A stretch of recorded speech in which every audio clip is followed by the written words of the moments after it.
stories the day before. It's basically like time travel. If it's a big story, we'll cover it, guaranteed. But we'll also have some fun along the way. Big opinions, big laughs. Sometimes big hair. This is Headliners, the paper review show that won't send you to sleep like the others will. 11 p.m, 7 nights a week. Join us.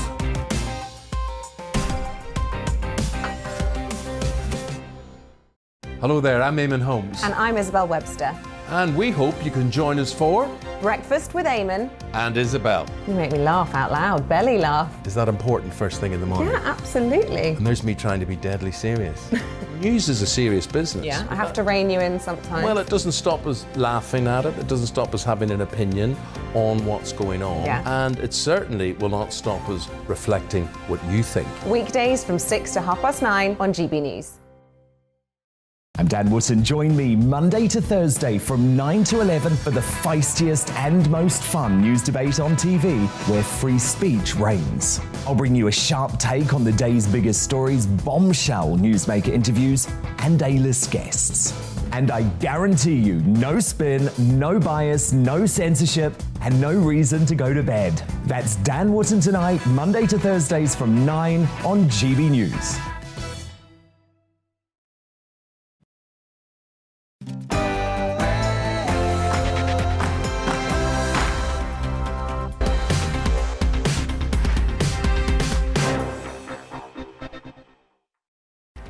Hi there, welcome to Brazier. Some fast-paced news from 4 until 6 today. Coming up in the next 60 minutes. Tory MPs are calling for ex-Commons Speaker John Bercow to lose honorary appointments to universities after a report found that he'd bullied and lied. The columnist Pete Hitchens tells me why Bercow, though smug, isn't all bad. Also, Russia's foreign minister issues a veiled threat to Britain over our supply of weapons to Ukraine if the Kremlin uses chemical weapons. What on earth, if anything, can the West actually do about it? And the perils of shift work. A new study says working nights spells trouble for your memory and attention span. Dr. Veena Babu will be my guest. Alongside me throughout the next 2 hours, the former MEP Lucy Harris. But first, the news headlines with Miranda.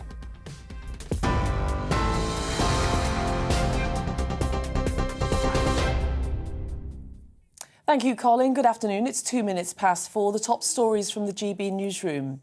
Officials in the Ukrainian city of Mariupol say Russia is continuing its attacks, making it impossible for trapped civilians to leave. The Ukrainian military has released this video, which it says shows the aftermath of an assault on a residential area in the city. 400,000 people have now been without power or water for more than a week, and several attempts to set up a humanitarian corridor have failed. Yesterday, an airstrike on a maternity hospital in the city left 3 people dead, including a child, and at least 17 wounded. The Ukrainian president has called the attack a war crime and says Russia is deliberately preventing civilians from leaving. Russian troops have already created a humanitarian catastrophe in Ukraine, but it is only a part of their plan. They want to humiliate our people and make them kneel to take water and food from the occupants' hands, so that Ukrainians will be able to save their lives by only going to the occupied territories or Russia. That's why they are blocking Mariupol. The Home Secretary says Ukrainian refugees with passports can now apply fully online to come to the UK. It means application centres in Europe can focus on helping those who don't have passports, and comes after the Ukrainian ambassador to the UK called on Britain to ditch the bureaucratic red tape. Priti Patel told the Commons she's streamlining the approach to help those fleeing the conflict. From Tuesday, I can announce that Ukrainians with passports will no longer need to go to a visa application centre to give their biometrics before they come to the UK. Instead, once their application has been considered and appropriate checks completed, they will receive direct notification that they are eligible for the scheme and can come to the UK. In short, Ukrainians with passports will be able to get permission to come here fully online from wherever they are, and will be able to give their biometrics once in Britain. Well, the Shadow Home Secretary, Yvette Cooper, challenged the Home Secretary to... Why does it always take being hauled into the House of Commons to make basic changes to help vulnerable people who are fleeing from the Ukraine? Our country is better than this. If she can't get this sorted out, frankly, she should hand the job over to somebody else who can. US Vice President Kamala Harris has announced America will give another $50 million to Ukraine in humanitarian aid. Speaking alongside the Polish president in Warsaw, she said America has also delivered Patriot missile systems to Poland, which can track and intercept ballistic missiles. Vice President Harris added that America is prepared to defend every inch of NATO territory. Well, Sports Minister Nadine Dorries says Roman Abramovich must not benefit if Chelsea Football Club is sold. Mr Abramovich was added to the UK sanctions list today. Described as a pro-Kremlin oligarch, the Chelsea owner has been hit with an asset freeze and a travel ban. The government has issued a special licence to enable Chelsea Football Club to continue to play its fixtures and fulfil its obligations for the rest of the season. Boris Johnson says as long as President Putin continues the invasion, sanctions will increase. I think when you look at what is happening in Ukraine and you look at the casual rejection of every norm of civilized behaviour in bombing a maternity hospital, I think people in this country can see that people connected to the Putin regime need to be sanctioned, and that's what we're doing. Well, however, Labour leader Sir Keir Starmer says these sanctions were needed weeks ago. It's the right thing to put these sanctions in place. I'm slightly frustrated. We called for this weeks ago, and whilst we're very supportive of the action the government's taken on sanctions, there are sort of echoes of Afghanistan here. We're going, we need to go further and faster on this.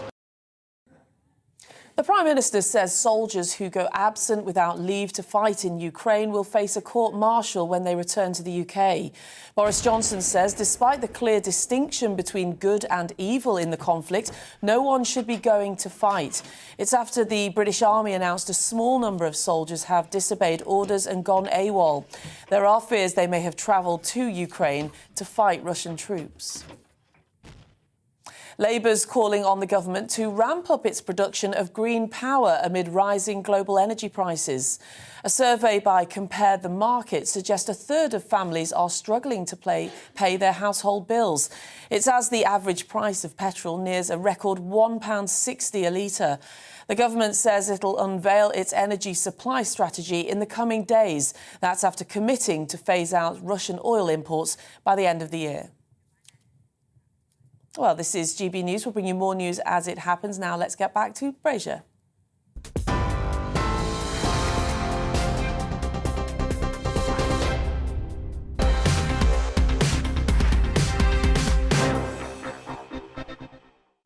Yesterday around about this time, hello by the way, yesterday around about this time we took you to Washington. Liz Truss, our Foreign Secretary, was meeting there with her American counterpart. Today we're going to take you over to France, to Versailles, to show you the live pictures there. Much pomp and circumstance, European leaders gathering there for a crisis meeting to talk about Ukraine.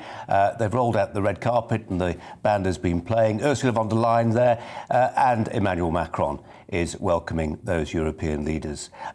He was an active participant in some of those diplomatic manoeuvres and overtures to the Kremlin in the early days. I think the consensus is that didn't work out too well for Emmanuel Macron, but he's playing the part of being the host of that big EU meeting in Versailles today. Apologies if you're listening on the radio. Let me describe a picture that shows Emmanuel Macron embracing the leader of Cyprus. We'll keep across those pictures. We'll keep perhaps painting some of our conversations with them. It looks lovely, doesn't it? Even if the business they're discussing is anything but. Well, Russia has confirmed using a lung-busting thermobaric or vacuum bomb. This is according to our Ministry of Defence. The Soviet-era rockets suck in oxygen, creating higher temperatures and extreme explosions. The news comes as the White House warns that an increasingly desperate Kremlin could launch a chemical attack in Ukraine. Well, in view of that and the knowledge of Moscow's nuclear capability, need we remind you of that, is it time for the West to accept that sooner or later we will have to start bargaining with Russia, however painful a prospect that might be? Perhaps that's something they're talking about in Versailles right now. Let's turn to the former British Army commander, Colonel Richard Kemp, regular contributor here. Richard Kemp, thanks so much for your time. Max Hastings in The Times this morning. Max Hastings, former editor of The Telegraph, but perhaps more pertinently a war historian of great repute, a former war correspondent of great repute as well, says the time will come to negotiate.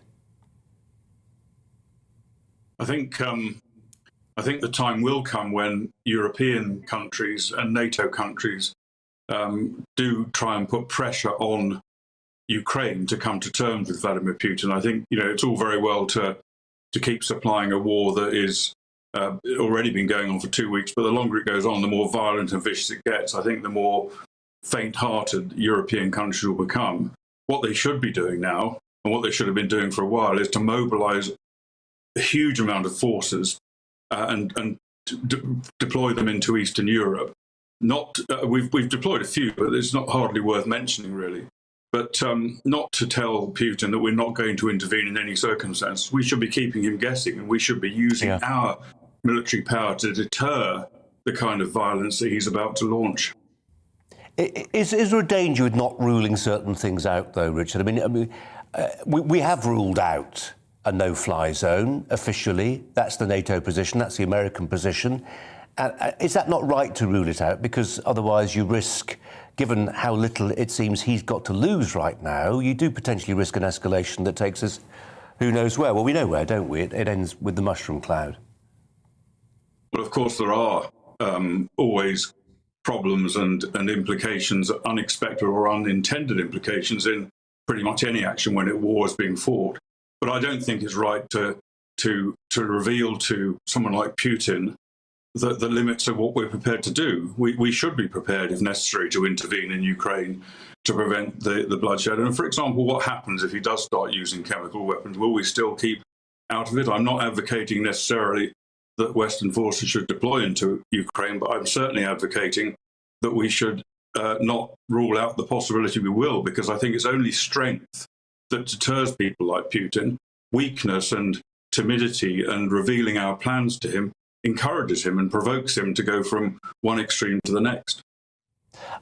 I wonder whether we are being entirely straight and open in this sense. We heard from Ben Wallace, the Defence Secretary, yesterday, who said, it's time for surface-to-air missiles, Starstreak, produced in Belfast, British weapons that can allow soldiers on the ground to shoot down helicopters, but fast-moving jets as well. And in the context of what I was just saying about the no-fly zone, I mean, if you are in the cockpit of a Russian MiG and you're shot down by a missile, it doesn't really matter whether it comes from the ground or a NATO jet in the air. You're still being shot down. Yeah, but I think there is quite a significant difference between supplying weapons and actually using weapons. Of course, President Putin might see a Russian aircraft being shot down by a Starstreak missile as being an act of war by the West. He might do, even if it was Ukrainians operating the systems. But then again, he's also said that sanctions and other restrictions placed on Russia are acts of war against him. So who knows what he will interpret as war and what he won't. But I still believe that the stronger our response can possibly be, without, if possible, provoking a wider conflict, the more likely it is to deter someone like Putin.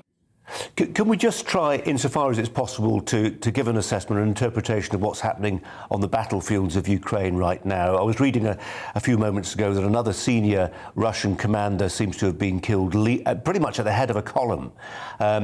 Do you, when you hear that, and it's not the first time that a senior Russian military figure has been killed leading troops into action, do you see that as a mark of desperation, of strong leadership? As a military man, what does it mean? Well, I think very often you come to a point where a senior commander, while he may spend most of his time directing operations from somewhere in the rear, where he has to go forward and lead his troops. And we saw a classic example of that with Colonel H. Jones in the Falkland Islands, who was killed in action leading his troops. I wouldn't describe that as an act of desperation. It was an act of the strongest leadership. I don't know the exact circumstances in which these Russian generals were killed. But there is no doubt that the Ukrainians are putting up a very, very staunch and strong defence against the Russian invasion. And there is no doubt that the Russians are not operating as fast as many people in the West think they should be doing. I have a slightly different view. I think, war, particularly in these conditions against an effective enemy, does take a long time to achieve your objective. Russia has achieved a great deal in the south. It now really has to take Odessa. Then it will have completely cut off Ukraine from the sea and control all Ukrainian seaports. Meanwhile, in the north, they've been steadily encircling Kiev. They don't want to fight a battle in Kiev, I'm sure of that. They would rather the Ukrainian government capitulate, but they're amassing such forces around Kiev that I think that if the Ukrainian leader doesn't capitulate, that will almost inevitably lead to a very, very bloody and tough fight in Kiev. Richard Kemp, thank you very much indeed. Thanks for your time. Thank you. Let's take you back briefly to Versailles. Still seeing European dignitaries. I'm struggling to see that. It's almost like listening on radio, isn't it, from this distance? You can see it better than I can, is what I'm trying to say. The red carpet's down there. European leaders have been welcomed by Emmanuel Macron to the Palace of Versailles. It's the old seat of royal power, and it's one that he's been keen to use on several occasions, and he's been accused of being a little bit pompous for so doing. But he takes himself seriously, and well, he might right now. There is a need, I think there's a consensus for big conversations in Europe about the strength of the military response, standing armies in Eastern Europe, all the big questions. Perhaps they'll be turned over by European leaders who have been welcomed. There he is, by Emmanuel Macron on the steps there.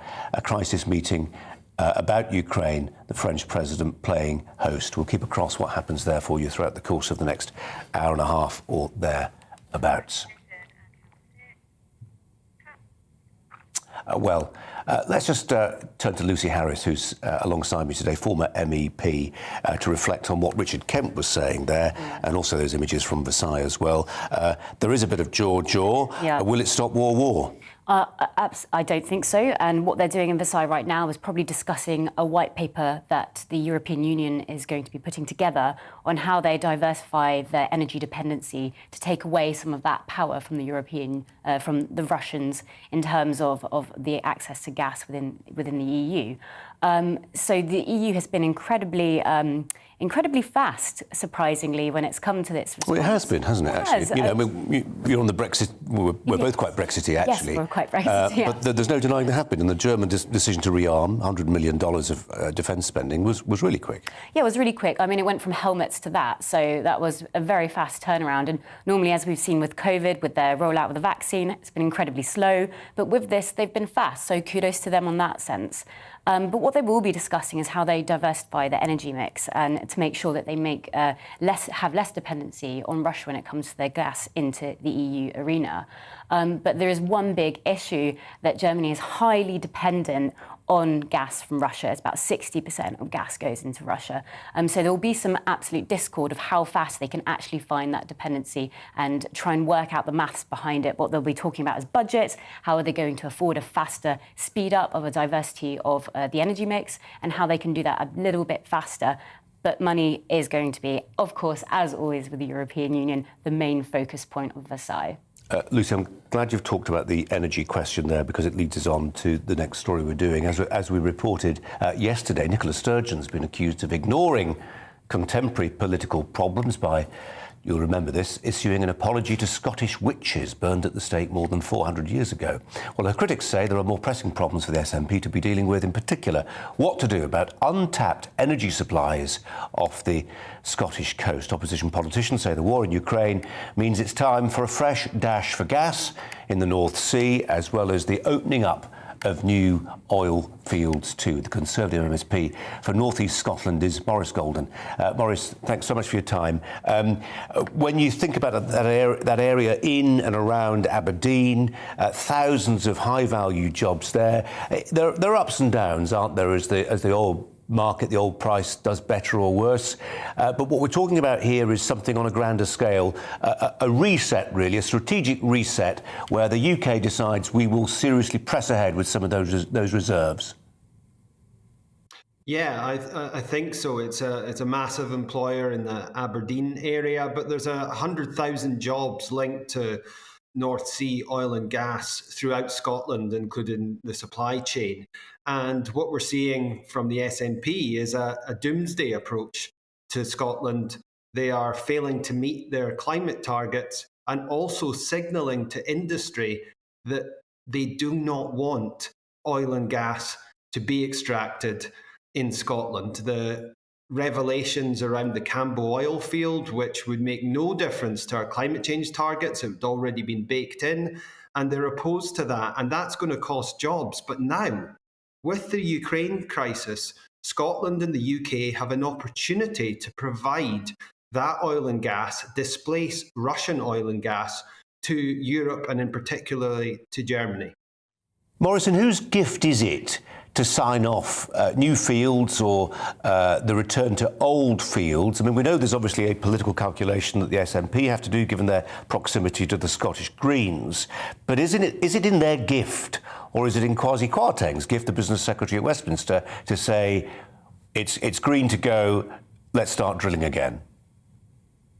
Ultimately, it's up to the UK government to issue licences, but the key point here is that if the First Minister of Scotland, persuaded by the extremist Greens, says to industry, you are not welcome here, then in an international market where Shell, BP and major international companies are competing across the globe as to where they choose to extract, then that signal, that investment signal from the SNP is incredibly dangerous, and it threatens Scottish and UK jobs and indeed energy security, not just in the UK, but across Europe. It will be. I mentioned those jobs in hydrocarbons in Aberdeen and around there. I suppose the SNP and others would say, well, look, that's not the only course of action. There are high-value jobs in wind and obviously hydro, massive in Scotland, has been for a long time. Don't obsess about old-fashioned oil. Well, we are in favour of an energy mix, including hydrocarbon extraction as well as renewables, which the UK government has championed and allowed Scotland to reach its potential in terms of renewables. But we also need nuclear into the mix. But the one point on jobs is that wind turbines versus oil and gas platforms do not provide the equivalent amount of jobs per gigawatt of energy produced. You don't need the people on or servicing the wind turbines that you do on oil and gas extraction. So there is room for both technologies within the mix, and I think the SNP ruling out one is really dangerous. Morris Golden, appreciate your time. Thanks very much indeed. Thank you. After the break, we're going to be taking a look at the Russian mercenary group that's been causing havoc in Ukraine. First time for the weather. Hello, a good deal of cloud around through the rest of this afternoon and in fact the next few days and into the weekend. There will be occasional brighter spells and it will be generally on the breezy side. Now, what we've got at the moment is high pressure across the continent, and that's blocking these weather fronts from making much progress. So the setup is fairly stationary. This weather front with us at the moment bringing a lot of cloud across the country through this afternoon into the evening, and in fact little change overnight. A southerly flow of air feeding some quite mild air in our direction, and again that's the case right the way through the next few days. So we start Friday on a rather cloudy note, but a fairly mild one, quite breezy conditions, and that will be the case through much of the day on Friday as well. So a good deal of cloud around, some outbreaks of generally fairly light rain and drizzle at first, but then this second area of low pressure develops to the southwest of the country, and that will gradually make its way northwards through the course of the day, bringing some more persistent rain for a time. And then as that starts to clear, turning more showery from the southwest. But it's another fairly mild day, temperatures above where they would normally be at this time of year, although it will be quite a windy day for just about all of us. Now, as we head through Friday evening, these showers will continue. Some really quite heavy downpours are possible at times, but there will be some clearer spells around as well. And those showers stay with us right the way through the night and into the start of Saturday. So with quite a lot of cloud around and that warm southerly flow, it will once again be a fairly mild night. So we start the weekend with some showery outbreaks of rain, possible just about anywhere. We will start to see those showers fading away from the south for a time ahead of this next area of low pressure, which pushes in for the weekend. So all in all, the weekend is looking fairly cloudy on the breezy side, but remaining fairly mild. Join me, Arlene Foster, for the briefing on GB News. Every Friday at 3 p.m, I'll give you all the latest political news and analysis, and we'll have robust live debate. To make sure that you're caught up on all of the biggest issues of the day, we'll bring on experts in their field. I'll ask the questions that you'd like to ask. We're not afraid to tackle discussions from all perspectives, including yours. Don't forget, the briefing with me, Arlene Foster, every Friday at 3 p.m. on GB News.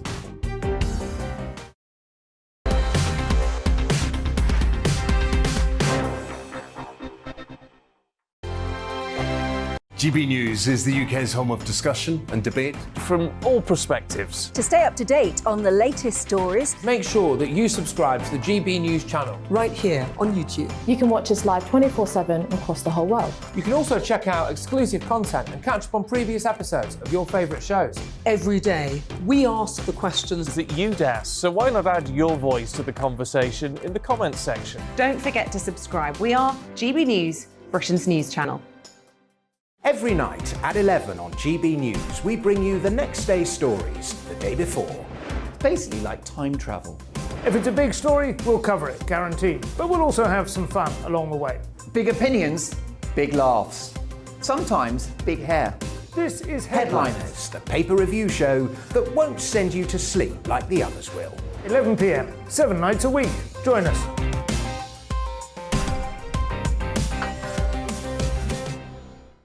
Hello there, I'm Eamon Holmes. And I'm Isabel Webster. And we hope you can join us for Breakfast with Eamon and Isabel. You make me laugh out loud, belly laugh. Is that important first thing in the morning? Yeah, absolutely. And there's me trying to be deadly serious.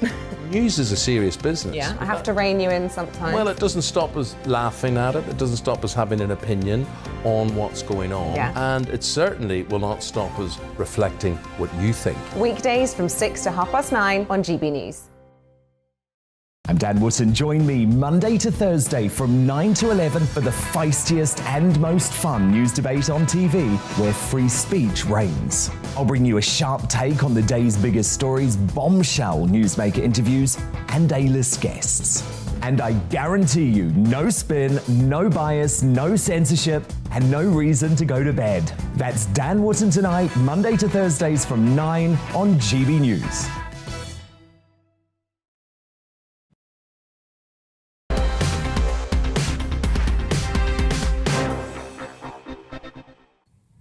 You're watching Colin Brazier on GB News on TV, online and on radio. Well, defence and security analysts have told GB News that a Russian private military company sanctioned by the West and linked to allegations of war crimes is, quote, almost certainly on the ground and involved in fighting in Ukraine.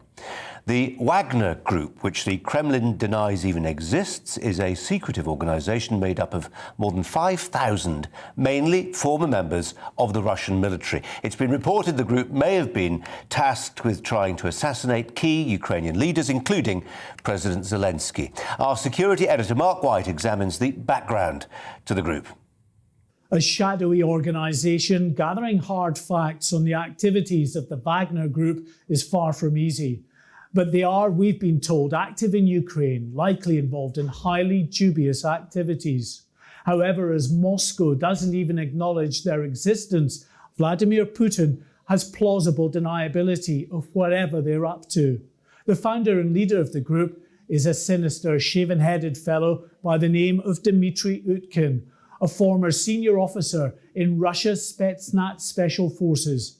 Indeed, the Wagner name, we're told, is derived from his Spetsnaz code name, which apparently reflects his appreciation of the Third Reich and Hitler's favourite composer. Under Russian law, private military companies are illegal, publicly at least. To call them a company would be a stretch, as there are no visible traces of this company existing. However, it has been deemed as an asset of plausible deniability by the Kremlin to be utilised for various different conflicts around the world. And they've been active not only in Central Africa, Venezuela, Syria, but also other parts of the world where it may be, again, for various reasons, not pragmatic for the Russian government to utilise their own state troops. It was during deployments here in Syria and Central Africa several years ago that Wagner Group mercenaries were linked to allegations of war crimes, including torture, rape and murder. The wider group is now believed to be under the ownership of Yevgeny Prigozhin, a former criminal and billionaire restaurant owner nicknamed Putin Chef. He's one of a number of Russian elites facing Western sanctions. The West does, of course, also employ the services of private military contractors, groups like the US company Blackwater. Some of their employees were convicted and later pardoned in the killing of a number of Iraqi civilians in 2007. But Western contractors are at least regulated, and there's official oversight of their activities, unlike their Russian counterparts. We've used private security companies to guard diplomats. We use them in Iraq, we, the West that is, use them in Iraq, but mostly for non-military operations. The ones we're talking about here, that doesn't apply to. They're a different breed, if you like, and they're operating under different conditions. Whether they're accountable to the local military commanders on the ground or whether they're working back to some organisation in Moscow or elsewhere, I honestly don't know. But the reality is that in no way are they accountable in the same way that we in the West make our private companies accountable. So are Wagner Group mercenaries now actively hunting Ukraine's leadership, including President Zelensky? Some with knowledge of their activities certainly believe so.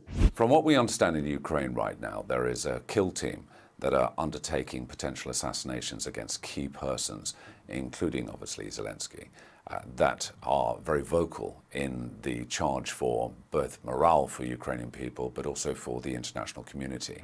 Whether their mission actually includes a leadership assassination command, defence and security analysts have told us they will certainly be involved in sabotage, false flag operations, and the likely interrogation and torture of captured Ukrainians, the kind of dirty jobs Vladimir Putin might want to publicly distance himself from. That's our security editor, Mark White. We'll be talking about the Wagner Group a little later on. And let's just take you to Versailles. Viktor Orban, the leader of Hungary, being welcomed by Emmanuel Macron. The presidential guard are out. They've polished their spurs, ceremonial swords, flags aplenty. Viktor Orban has been criticised in some of the chancelleries of Europe. In Brussels, he's got a smile on his face for, in some eyes, being a little bit too aligned in recent times with the Russians. He had a meeting early this week with Boris Johnson with other Eastern European countries, and he's very conscious of having 100,000 ethnic Hungarians inside Ukraine as well. So I imagine the refugee crisis is something he's going to be talking about. Big meeting this on Ukraine, set at the beautiful Palace of Versailles, about 10 or so miles outside of Paris. Lucy Harris is alongside me, an MEP. You ever been to Versailles? I have not had the luxury of being to. Absolutely beautiful. Lovely. But there is a sense in which they've pressed it's not a panic button, Brussels. They are responding quickly. They are responding quickly, and this is probably the best moment to bring everybody together. You see here probably every single nation state within the EU arriving, and it's a show of power. It's a show of collaboration, and I think that's a positive thing. Even Viktor Orban turning up as well, which is a curious one to have his photo taken with. Recently, probably understanding that there is a threat of Russia on his doorstep as well, and has chosen Hungary was invaded by Russian tanks in the 1950s. Well, exactly. You know. So he'll be sort of thinking which side he wants to land his chips on in this sense. So. Here in Versailles, they're probably talking many things about how they combat the situation within Ukraine, of course, refugee crisis, but also what you'll be seeing is talk about energy. How's your French? It's not very good, but my Italian is perfect. Oh, that's no good. I was going to get you to try and translate what Emmanuel Macron is saying right now. We'll say that for another time. Yes. Lucy Harris for now. Thanks very much indeed. We're going to bring you the news bulletin now with Miranda.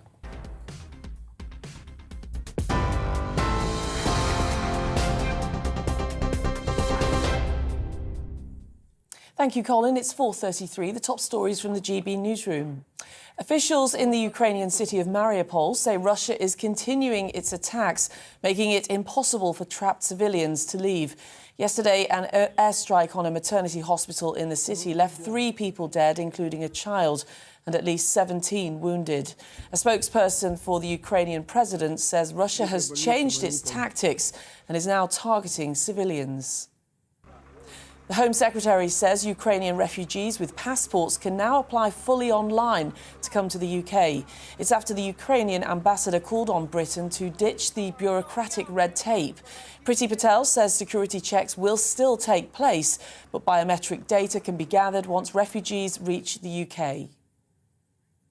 Sports Minister Nadine Dorries says Chelsea owner Roman Abramovich must not benefit if the football club is sold. The Russian billionaire has been added to the UK sanctions list for his links to Vladimir Putin. The government's issued a special licence to Chelsea Football Club so it can continue to play its fixtures and fulfil its obligations for the rest of the season. US Vice President Kamala Harris has announced America will give another $50 million to Ukraine for humanitarian aid. Speaking alongside the Polish president in Warsaw, she said America is prepared to defend every inch of NATO territory. And in other news, a survey by Compare the Market suggests that 1/3 of families are struggling to pay their household bills. That as the average price of petrol nears a record £1.60 a litre. Well, on TV, online and DAB plus radio, this is GB News. We'll be back to Brazier in a moment.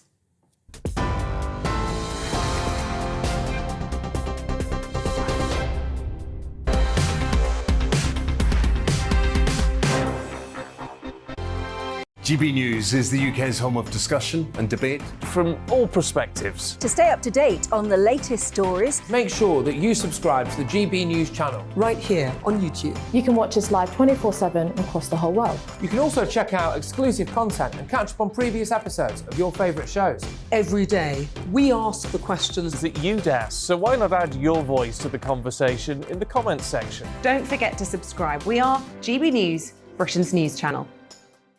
Every night at 11 on GB News, we bring you the next day's stories the day before. It's basically like time travel. If it's a big story, we'll cover it, guaranteed. But we'll also have some fun along the way. Big opinions, big laughs. Sometimes big hair. This is Headliners, the paper review show that won't send you to sleep like the others will. 11 p.m, 7 nights a week. Join us.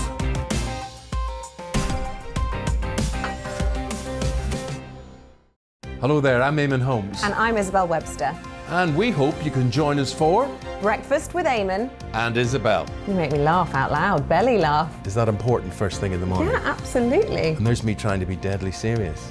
News is a serious business. Yeah, I have to rein you in sometimes. Well, it doesn't stop us laughing at it. It doesn't stop us having an opinion on what's going on. Yeah. And it certainly will not stop us reflecting what you think. Weekdays from 6 to 9:30 on GB News. I'm Dan Wootton. Join me Monday to Thursday from 9 to 11 for the feistiest and most fun news debate on TV, where free speech reigns. I'll bring you a sharp take on the day's biggest stories, bombshell newsmaker interviews, and A-list guests. And I guarantee you, no spin, no bias, no censorship, and no reason to go to bed. That's Dan Wootton tonight, Monday to Thursdays from 9 on GB News.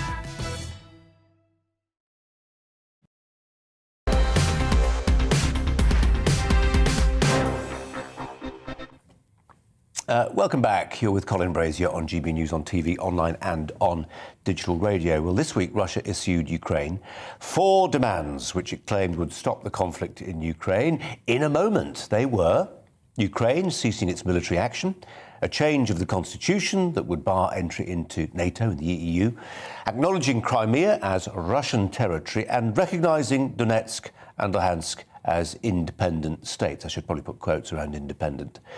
The Russian terms were widely seen as cynical, humiliating and unreasonable, and yet the question remains, should Ukraine accept them or at least seriously enter into negotiations for the sake of preventing further bloodshed, perhaps bloodshed on a huge scale? Joining me to debate that question, Lucy Harris, former MEP, and Joseph Robertson, a research fellow from the Bercow Group. Joseph, you're not in the studio, so we'll give you the perk of starting first.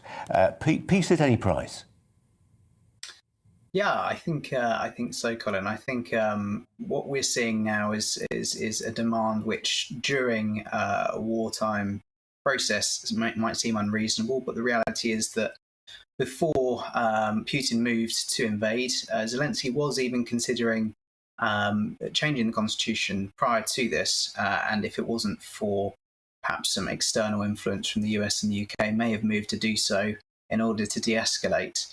So I think all these demands come at a time when, let's say, Russia is very unpopular in world opinion. It may be the only avenue for a peaceful resolution to the conflicts. Because if there isn't one, Lucy, then if this becomes a quagmire, if this is something the Russian military can't extract itself from, and Putin does not want to raise the white flag, then we're stuck with this for years, and we could end up going down a road that starts to resemble the one that took us to Grozny. Yeah, well, part of Boris Johnson's plan is to actually open doors to diplomacy, and I think obviously diplomacy is the way forward. Obviously, I think that Putin has already realised that he's on the losing leg here, considering he's the one to open up negotiations in the first place. Someone who was winning might not have been so readily available to do so. When it comes to how it is negotiated, of course, they cannot concede to any of the demands about land take of the Ukraine, because, as quite rightly Ben Wallace remarked many months ago, is that if Russia were to take parts of Ukraine, they wouldn't stop there. We already know that he's going to go full hog. He's already going to go and consider Moldova as a potential next place to sort of look into. We already know that there's an issue along Lithuania as well, and we're putting some troops up in Estonia. So we know it's not just the Ukraine. He's going to go further than that, and that's what an imperialist does. An imperialist tries to get as much land as possible.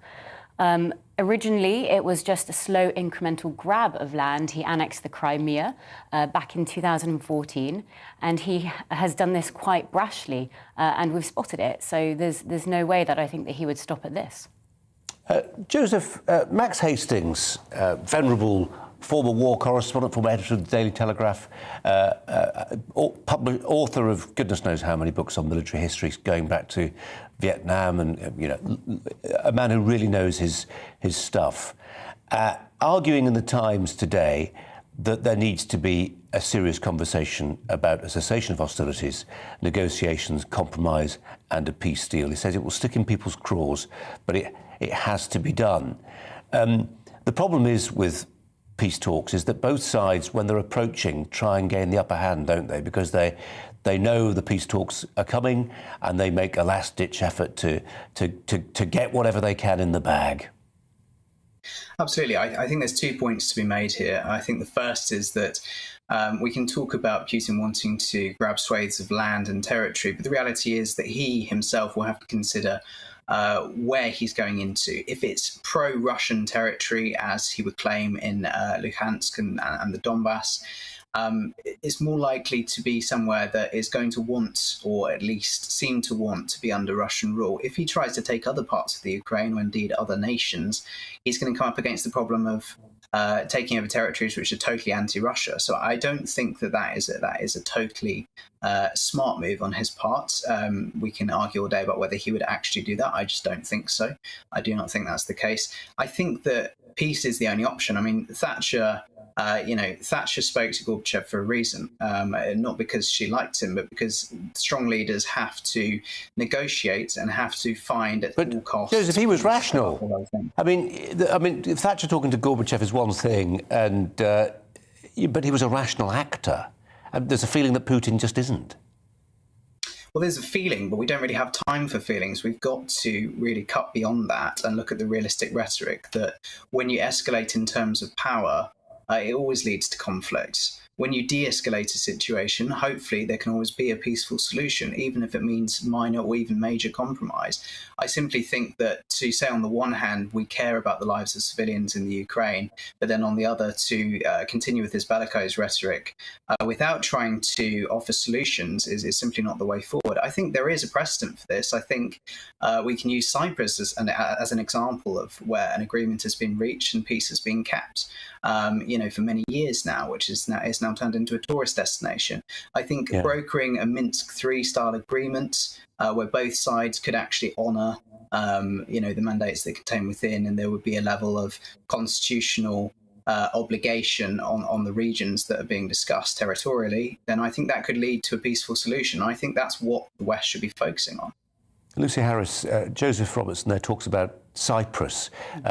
Anybody who's seen the Green Line in Cyprus knows how peace was achieved on that Mediterranean island. It was achieved by partition. The Turks got the north, the Greek Cypriots got the south, and never the twain shall meet. Yes, and of course there's still many areas within Cyprus that people can't go and tourism isn't open to, and but that's not the debate necessarily here. I think what we should be looking at is soft power and how we actually leverage the soft power that our countries do have in the West, enabling us to drain Russia of resource so that they can't even continue many of their campaigns within Ukraine. And that's something that's been happening quite frequently and quite strongly from the get-go from the West. They've blocked a lot of resource through sanctions. They've barred off quite a lot of the foreign currency that Russia is dependent on to be able to fund a lot of their activity from their central banks. And that's just one way they can do it. But there will come a time when they find a workaround with that if they don't run out of money beforehand. So we've got to be quite clear and quite fast if we are to make any more sanctions. And I believe that we should use our soft power to continue to do so. Joseph Robertson, a final thought really, and it's one I've made before, and apologies if it sounds like a cliche, but I think it still needs stating that I'm struck, perhaps you are, perhaps Lucy is, maybe our viewers and listeners are too, by the apparent incongruity between the fact that sometimes voices I expect to be the least inclined to warmongering, perhaps more inclined to pacifism, are often the ones right now who seem to be the ones keenest on prosecuting this war to its bloodiest conclusion. Well, my real worry is that this kind of talk of sanctions and this manoeuvring of Western power is not really taking into consideration Ukraine as the predominant focus, but more our own interests. And I think this is the real issue at stake. It's very well to use harsher rhetoric when you're not on the front line and not trying to actively stop people from being killed. But the reality is when you're creating the tensions over here, which are essentially leading to a witch hunt on Russian culture, Russian money, and just generally anybody who's Russian, rather than focusing on people who are directly connected to Putin's activities in Ukraine, you're beginning to stir up a far larger cultural issue that could quite conceivably lead to aggression against countries other than those bordering Russia. And I think we're really not taking into consideration all parameters. We could, in fact, be sleepwalking into World War III rather than doing our best to contain it. And I think that's where we need to take a step back and say, look, we may not want to work with somebody we consider to be deranged, the enemy, a killer, whatever we want to label him as. But the reality is we have to avoid further conflict. Joseph Robertson and Lucy Harris, thanks both very much indeed for your time. Well, there's talk of peace. Almost 20 years ago, I got an insight into how big a whopper some people are prepared to, to tell to thicken the fog of war. I was embedded there, journalist with the US 3rd Infantry Division. After weeks in the Iraqi desert, we forced our way into Baghdad International Airport. My family, when we did that, feared the worst. The mouthpiece for Saddam Hussein. Our older viewers and listeners will remember him, a man nicknamed Comical Ali, if you remember Comical Ali, had appeared before the TV cameras to say that all the American forces at the airport had been liquidated. Well, happily, it was a barefaced lie. I thought of Comical Ali when a Russian spokeswoman was interviewed by the BBC yesterday. Her name is Maria Butina. She was briefly jailed in America for being a Russian spy. And now she takes to the airwaves peddling the Putin line. In an interview with Nick Robinson on Radio 4, she claimed that Russia was not bombing civilians in Ukraine, but Ukrainian forces might be bombing their own people. And she described the president of Ukraine, Volodymyr Zelensky, as a Nazi, even though Zelensky is Jewish and his great-grandfather died fighting against the Nazis. Maria Butina joins me now. Maria Butina, thank you for joining us. Good evening. Thank you. Well, you'll see perhaps as we go through this whether you want to thank me at the end of it. Should we just clear up one thing? Is it correct to say you were jailed in America for being a Russian spy? Absolutely not. I was convicted as being actually committing conspiracy with myself, being an unregistered foreign agent, which means actually I didn't file the document and there was no money and no harm to the United States, neither government or people. It has been proven. That's why I was jailed for 15 months. 4 months I spent on solitary confinement.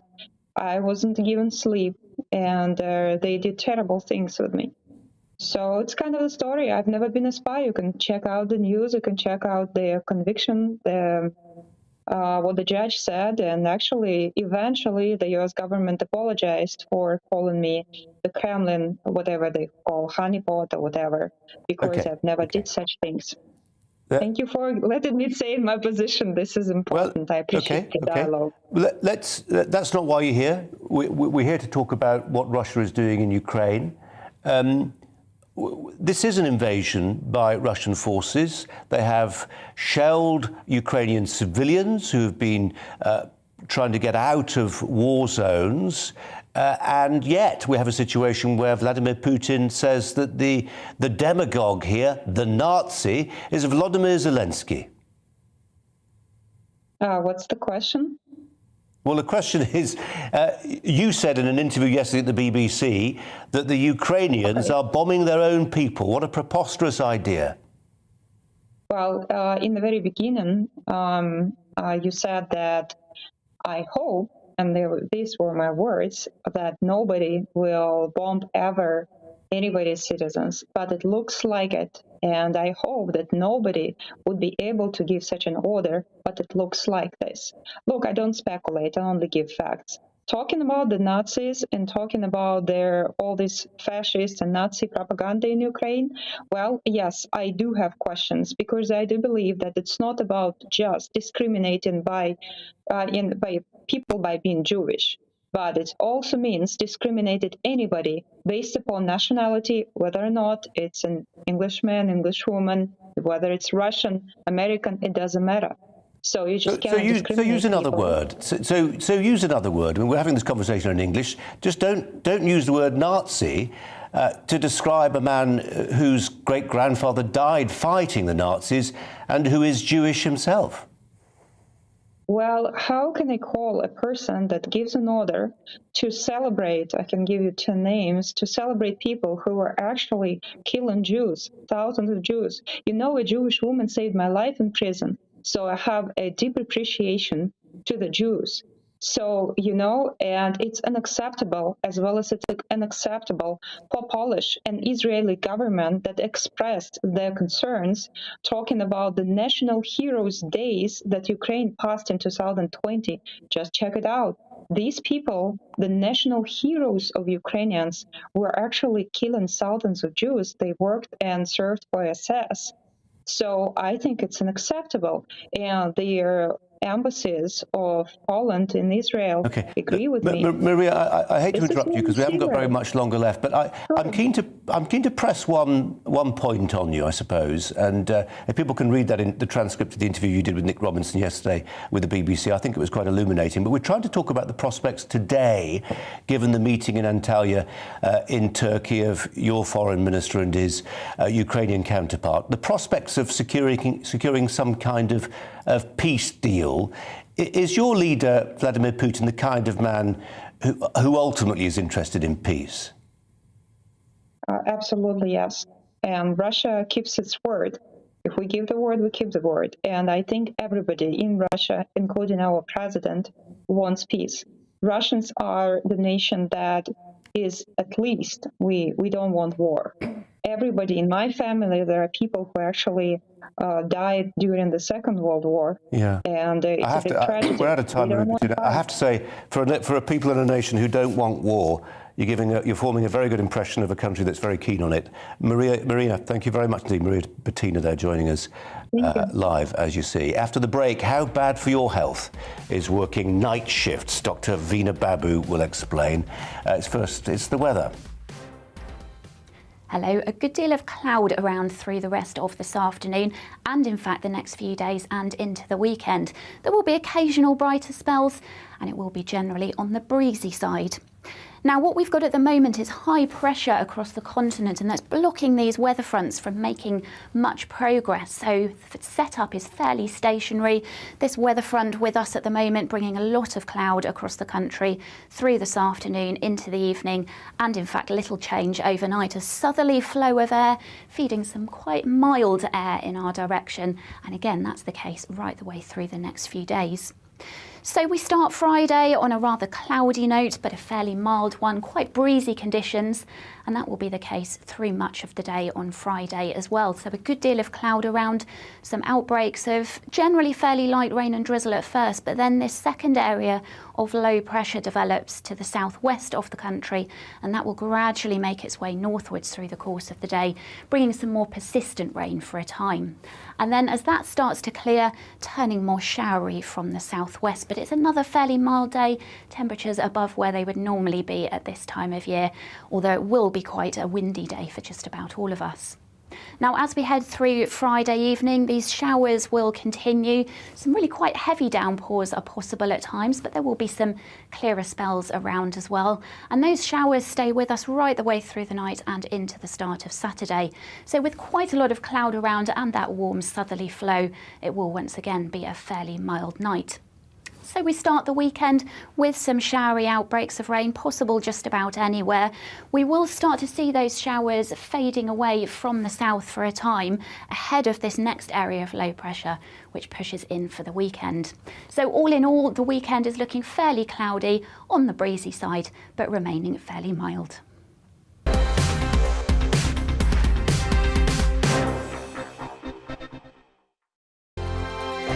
GB News is the UK's home of discussion and debate from all perspectives. To stay up to date on the latest stories, make sure that you subscribe to the GB News channel right here on YouTube. You can watch us live 24/7 across the whole world. You can also check out exclusive content and catch up on previous episodes of your favourite shows. Every day, we ask the questions that you'd ask, so why not add your voice to the conversation in the comments section? Don't forget to subscribe. We are GB News, Britain's news channel. Every night at 11 on GB News, we bring you the next day's stories the day before. It's basically like time travel. If it's a big story, we'll cover it, guaranteed. But we'll also have some fun along the way. Big opinions, big laughs. Sometimes big hair. This is Headliners, the paper review show that won't send you to sleep like the others will. 11 p.m, 7 nights a week. Join us.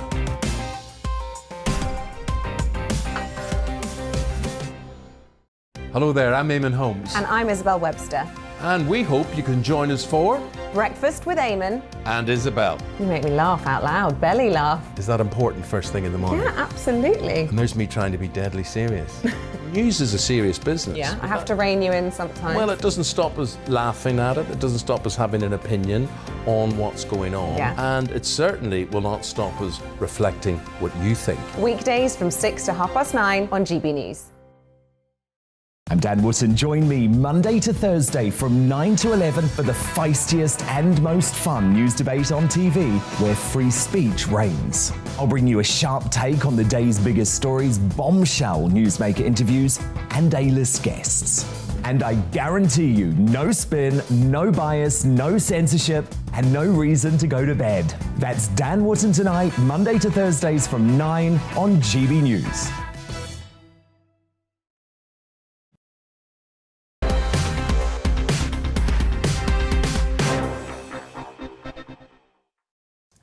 Well, we're focusing, as we have been for the last fortnight and more, on the situation in Ukraine. But I have to say, if there's one story that's really got your goat, it's John Bercow and the revelations from an inquiry looking at allegations around bullying yesterday that he ought not to deserve a parliamentary pass anymore. Allegations against him, which he's denied, but which have led, for instance, to Tory MPs saying that the honorary positions he holds at a couple of British universities ought to go by the board.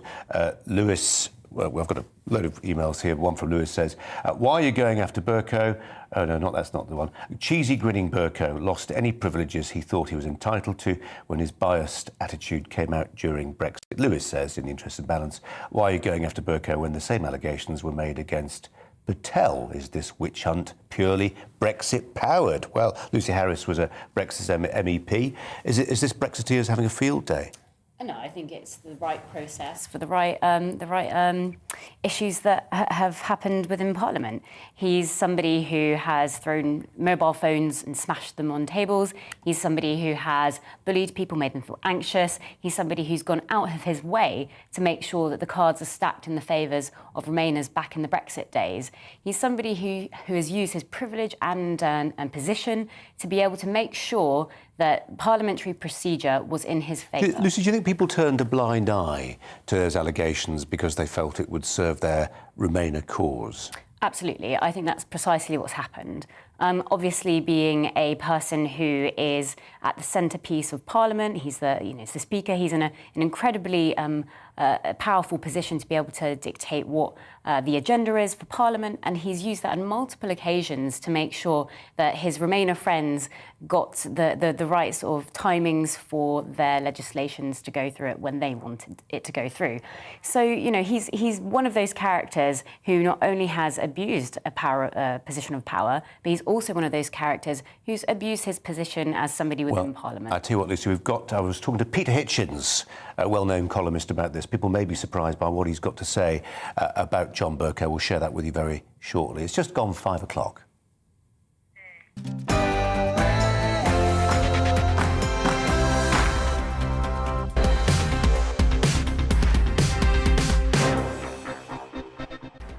So, welcome to Brazier, coming up live at 5. The Brit who travelled to Syria to fight ISIS tells me why Britain is right to give more weapons to Ukrainian soldiers. The VW Camper, why the van that hippies learned to love, is back in car showrooms. Former racing driver Amanda Stretton joins us, and we'll be talking about John Bercow. We were just explaining that a couple of Tories want to see his honorary links with universities severed. We will listen to what Peter Hitchens, the columnist, had to say about that. Alongside me throughout the next hour, the former MEP, Lucy Harris, has got a lot to say on all those stories. But first, the news headlines with Miranda Shunker.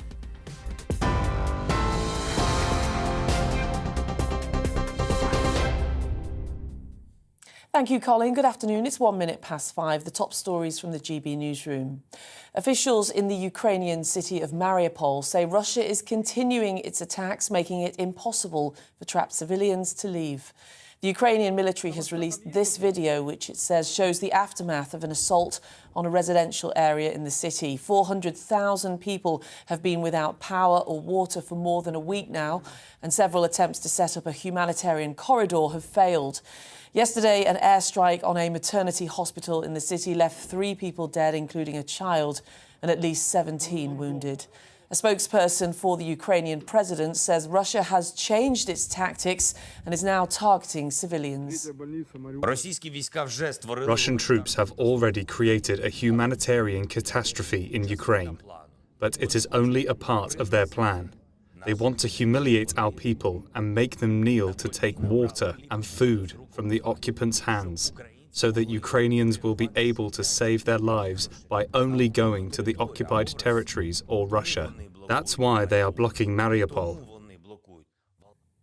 Well, the Home Secretary says Ukrainian refugees with passports can now apply fully online to come to the UK.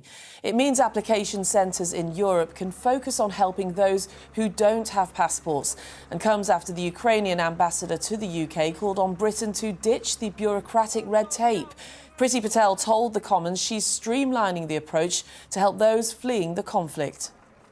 From Tuesday, I can announce that Ukrainians with passports will no longer need to go to a visa application centre to give their biometrics before they come to the UK. Instead, once their application has been considered and appropriate checks completed, they will receive direct notification that they are eligible for the scheme and can come to the UK. In short, Ukrainians with passports will be able to get permission to come here fully online from wherever they are and will be able to give their biometrics once in Britain. Well, in response, the Shadow Home Secretary, Yvette Cooper, said the visa process has been shameful. Why does it always take being hauled into the House of Commons to make basic changes to help vulnerable people who are fleeing from the Ukraine?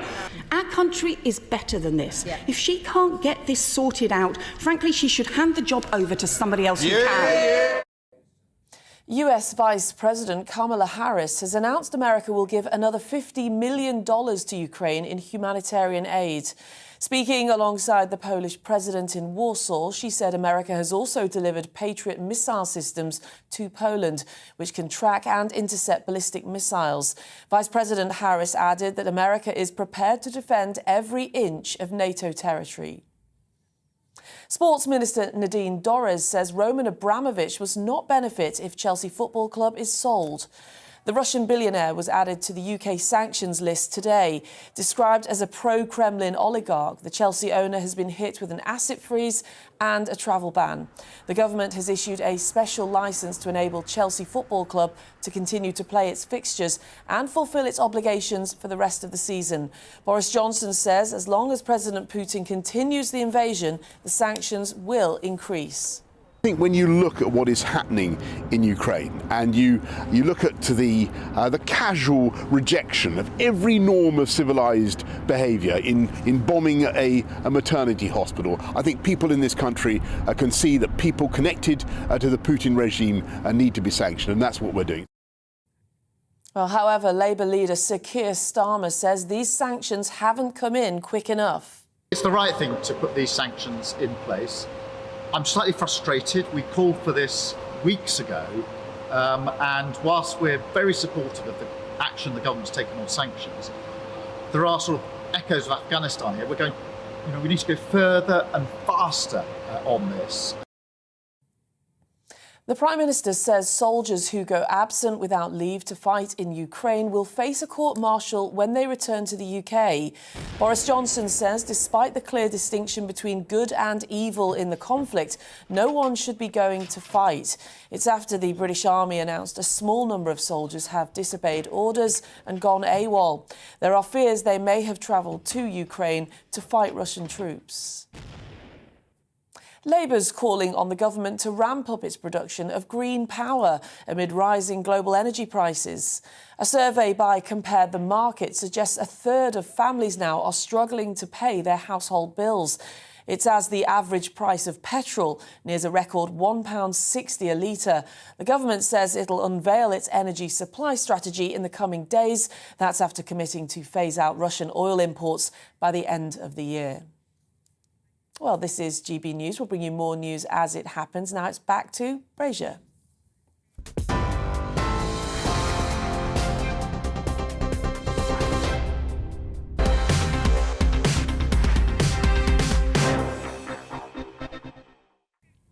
Home Secretary Priti Patel has said that Ukrainians with passports will be able to apply for UK visas entirely online from Tuesday, meaning they'll not have to visit a visa application centre and can instead give their biometric data in the UK. The changes come following advice from the security services and after Labour's Yvette Cooper called the UK's response so far a total disgrace.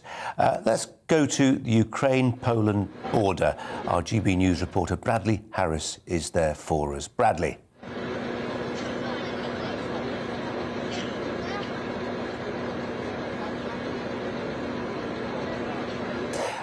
Let's try again. Hi, Bradley Harris. It's Colin Brazier in the GB News studio. What can you see where you are today? 45 minutes away, driving from the main border crossing in...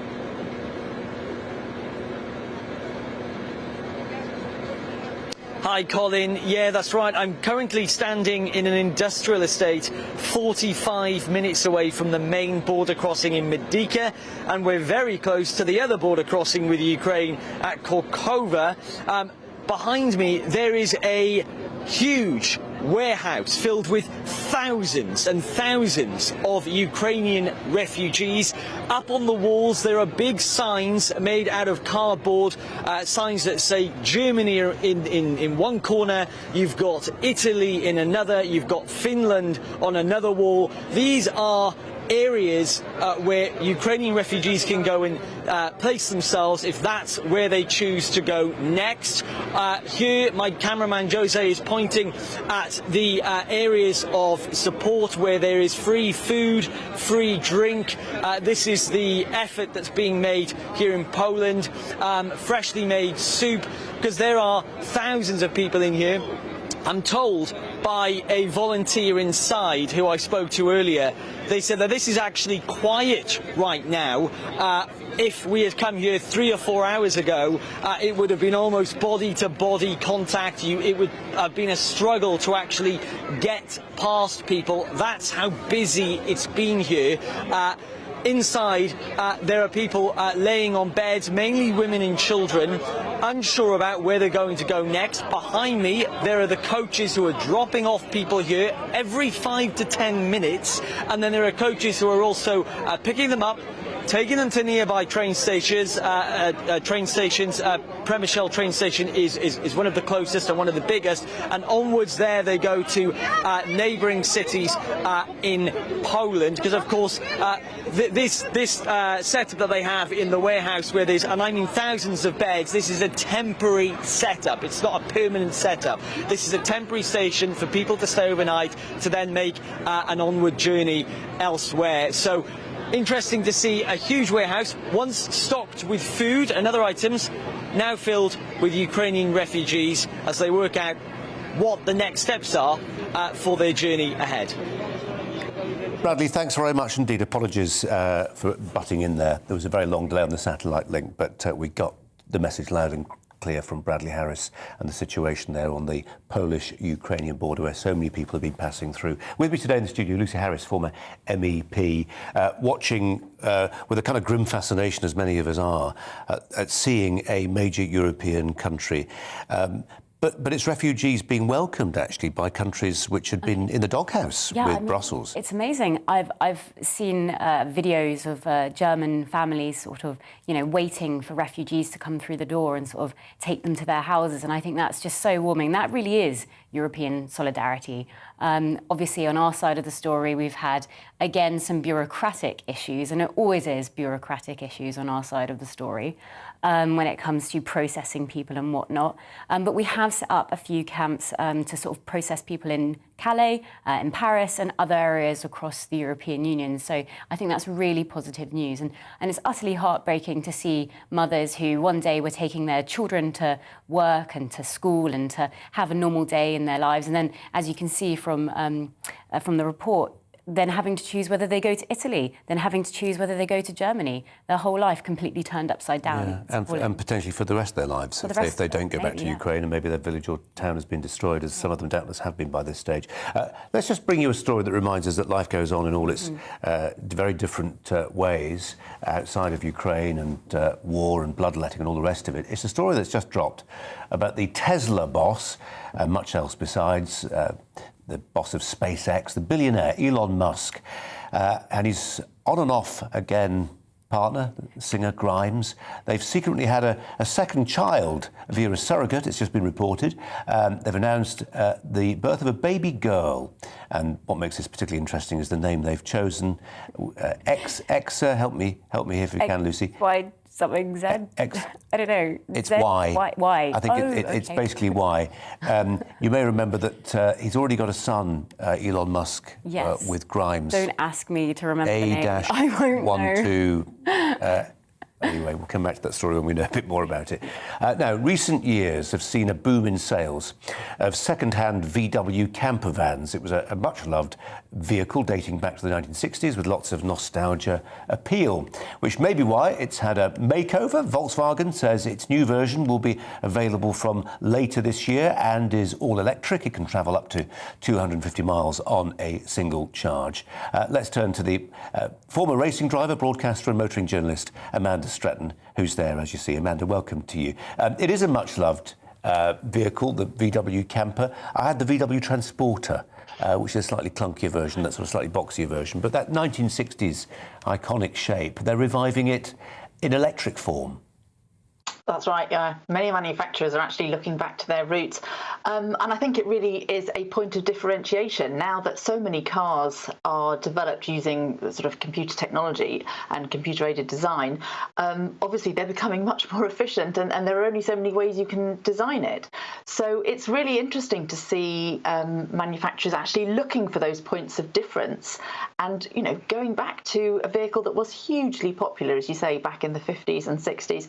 And it epitomised everything that was great back in the time then. Freedom, independence, people being able to get back, you know, go hit the road and go out on an adventure. And I think that's what VW are trying to sort of tap into with this new car, or this new van, I should say, the freedom of an electric vehicle.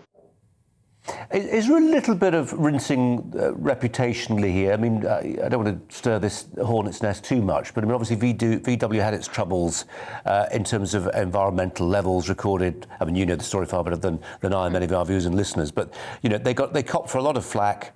Reputationally, it was a disaster. Are they still in rebuild mode when it comes to trying to prove to the world that they are cuddly and lovely? I think they are, but to be honest, I think everybody is. VW weren't the only ones who were caught in that scandal. There were others, and they are all having a point to prove. But also, it's important to remember that they all now have to adhere to the same carbon emission standards across the board. So whoever they are, they have to produce a certain number of cars that are green and electric. If not, they're going to be penalised and fined. So everybody is now racing to create more vehicles that are electric and environmentally friendly. And you know, this ID Buzz that we've been looking at is certainly that. They're really making a point of the fact that it's not quite vegan, but it's sort of environmentally friendly. There's no animal products or leather that are used inside, and yet it's still got this luxurious feel. So all the manufacturers across the board are really trying to sort of tidy their act up. And I mean, it's not just a piece of strict corporate marketing, this. I mean, I wonder, Amanda, I mean, there's that sense, isn't there, where whether it's COVID, the staycation, you know, the cost of Airbnb, whatever it is, that people, if they can, I'm trying to explain why there was this boom, I mentioned it in my introduction there, this boom in sales of second-hand VW camper vans, that people were then, you know, taking off as camper vans all around the UK because they couldn't have their foreign holidays. I think that's absolutely right. I mean, we saw this boom in people trying to get back out into the country when we were all suffering in lockdown. Of course, the weather was absolutely superb. People were unable to go out, and the people that were stuck in cities suddenly started looking to the countryside with a great deal of fondness, which had been missing for many years. Of course, what we then saw is people moving out to the country, regretting it, and now moving back into the cities. But I think you're right. People have become more familiar. They've sort of reacquainted themselves with the idea of the open road, going on an adventure, and therefore it is much more popular. And of course, a vehicle like this really lends itself to that, getting back to nature, particularly with electric as well. You don't have to plug into mains in order to have power. So, you know, with your battery, you can actually run your fridge, your cooking appliances and lighting as well. And this van is actually equipped with this vehicle to grid technology as well, so that you can run your appliances off it should you need to, even when you're at home. Amanda, really lovely to talk to you. Amanda Stretton there, thanks very much indeed. Now, if you work nights, you're probably waking up around now, or maybe having some tea and toast. Is working through the night bad actually, the word bad seems to have been put in there, sorry, I'm capable of reading anything other than autocue, actually affecting your health. Researchers have found that employees who work overnight have a worse memory and are less alert than 9-to-5ers because their body clocks are out of sync. Dr. Veena Babu joins us now to reflect on this. Veena, hi to you. I'm guessing when you were a junior medic, night shifts were part and parcel of what you do, and actually, unlike some jobs, it really mattered if your mental acuity wasn't quite as sharp as it could be. You were making literally life and death decisions. Absolutely. Hi, Colin. Nice to see you. Yeah, junior doctors do so many nights and on calls. And even now, as a full-time GP, I do lots of shifts in A&E. Some of them are late shifts. They finish at 2 a.m., 6 a.m. And you notice the exhaustion if you do a couple of them in a row. So the cumulative effect, even if there was no research, there's been so much research over the years, you can ask any worker who does these shifts. I'm not even just talking about the healthcare industry, right? It's also relatable to transport workers, security guards, all these other careers where people work throughout the night and they need to stay awake and alert. There are the short-term damaging factors of, your thinking and your processing speed not being as kind of apt as it would be in the day, but then the long-term effects of the link to chronic diseases, raised blood pressure, also a bit of increased mortality, and that's what studies have shown. And in terms of what's happening to those circadian rhythms, Veena, what's the science behind it? So there's a hormone called cortisol, which is released in our body. It's highest early in the morning. Now that sends off a cascade of other hormones, which tells your body, this is morning, certain regulatory systems start taking into place. Now, if you're sleeping during the day and waking at night, you're throwing your internal clock, as per se, off balance, So all the hormones go up and down. The systems that work specifically with sunlight or in the day kind of go. That's why you might find yourself feeling a bit more groggier. You may have to push yourself a bit more or need that extra coffee, to concentrate or finish that last letter. That's what happens. So when we mess up our own internal clocks with the hormones, that's when it's a bit more of a struggle afterwards. Veena, we've mucked up our timing slightly today, so we're going to move on quickly, but thanks so much for your time. Really appreciate it.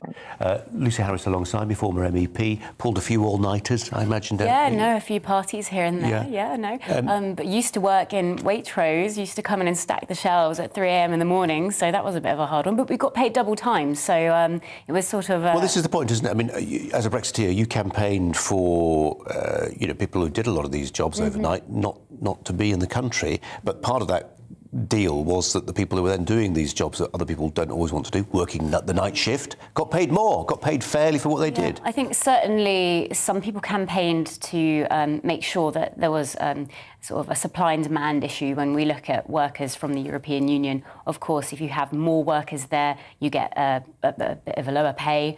And we've definitely seen, since we've left the European Union, an increase in pay for those who do manual tasks and manual labours. But at the end of the day, you can see that someone has to do these jobs.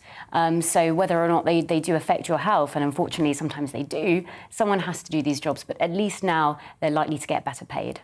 OK. Lucy, for now, thanks very much indeed. We're going to bring you the weather right now.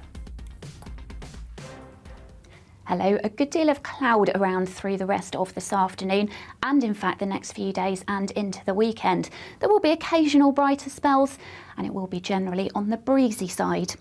Now, what we've got at the moment is high pressure across the continent, and that's blocking these weather fronts from making much progress. So the setup is fairly stationary. This weather front with us at the moment bringing a lot of cloud across the country through this afternoon into the evening, and in fact little change overnight. A southerly flow of air feeding some quite mild air in our direction, and again that's the case right the way through the next few days. So we start Friday on a rather cloudy note, but a fairly mild one, quite breezy conditions, and that will be the case through much of the day on Friday as well. So a good deal of cloud around, some outbreaks of generally fairly light rain and drizzle at first, but then this second area of low pressure develops to the southwest of the country, and that will gradually make its way northwards through the course of the day, bringing some more persistent rain for a time. And then as that starts to clear, turning more showery from the southwest. But it's another fairly mild day, temperatures above where they would normally be at this time of year, although it will be quite a windy day for just about all of us.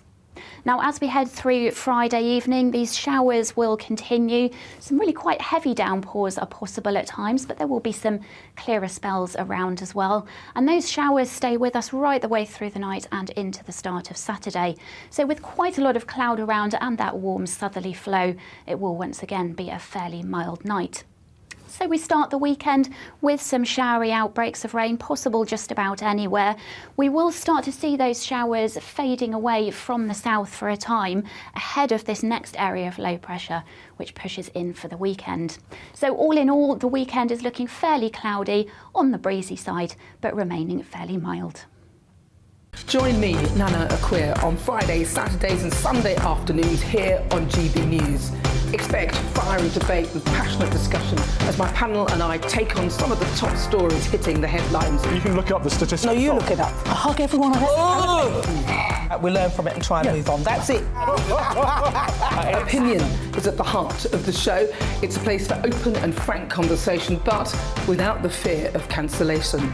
So join me here on GB News on Friday, Saturday and Sunday afternoons between 4 and 6 p.m.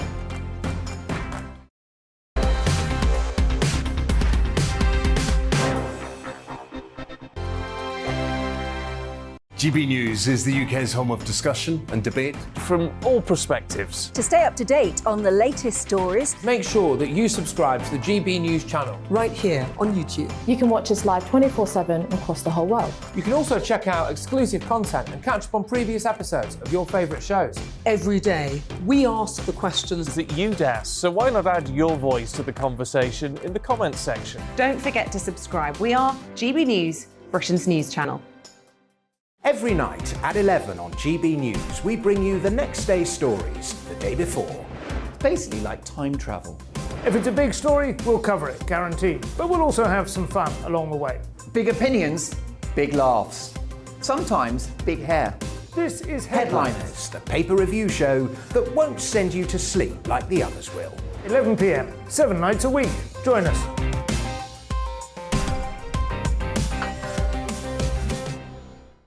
Hello there, I'm Eamon Holmes. And I'm Isabel Webster.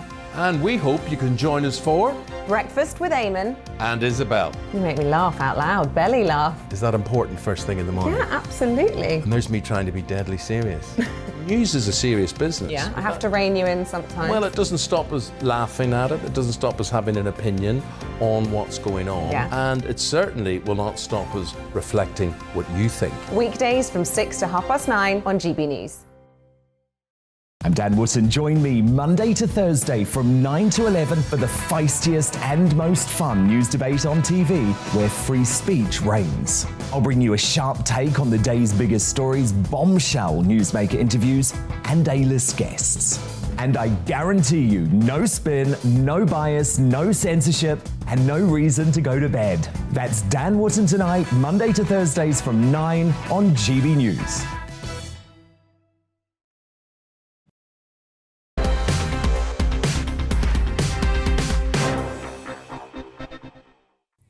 "25 minutes past 5. Welcome back. You're with Colin Brazier on GB News, on TV, online and on digital radio. If Russian forces find themselves in a military quagmire, will their generals authorise the use of chemical weapons?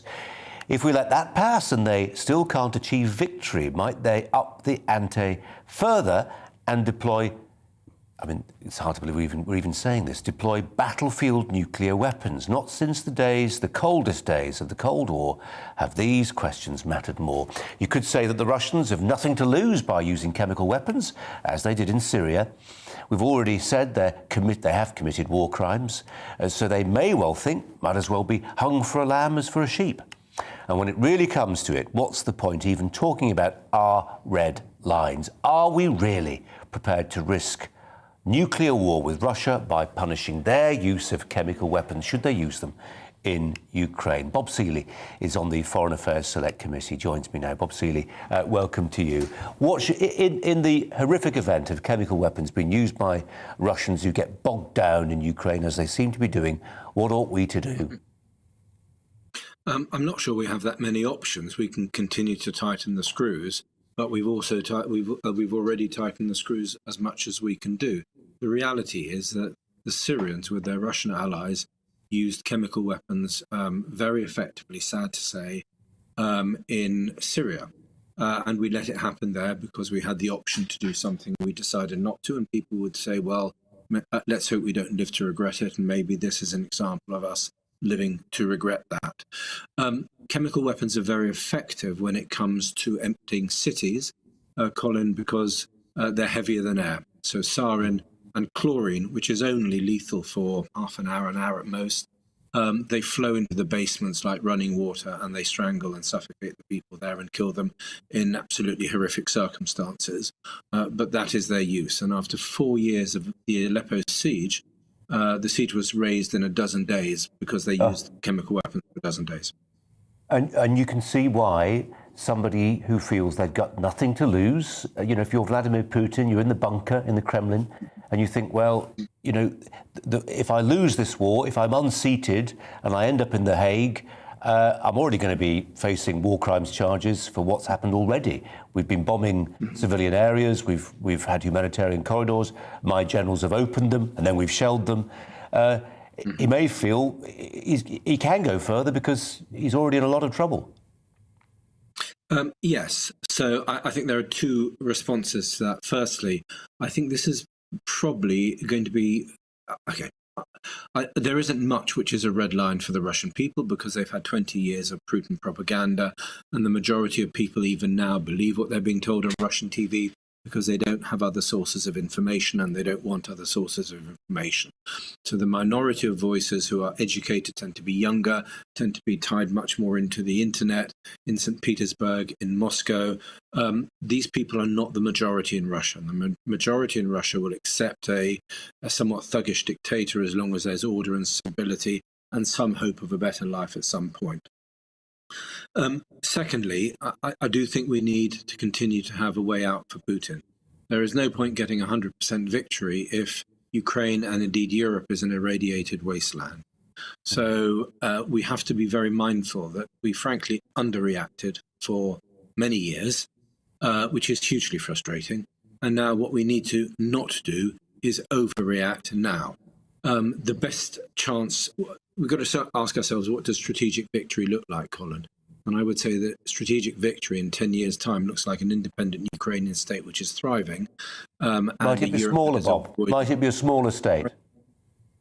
Well, let me just finish the point. An independent Ukraine and a Russia that hasn't used nuclear weapons or chemical weapons or, has instigated World War III.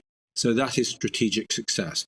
When it comes to smaller, well, look, it's up to the Ukrainians. It's already us. We can't tell them what sort of peace that they are eventually going to achieve with Russia. But I think we can take some things for certain now. Ukraine has won this war. It is never again going to be governed by Moscow for centuries. It's there unless Moscow literally razes Ukraine to the ground. Kraina, it is worth remembering, in Russian, is borderlands.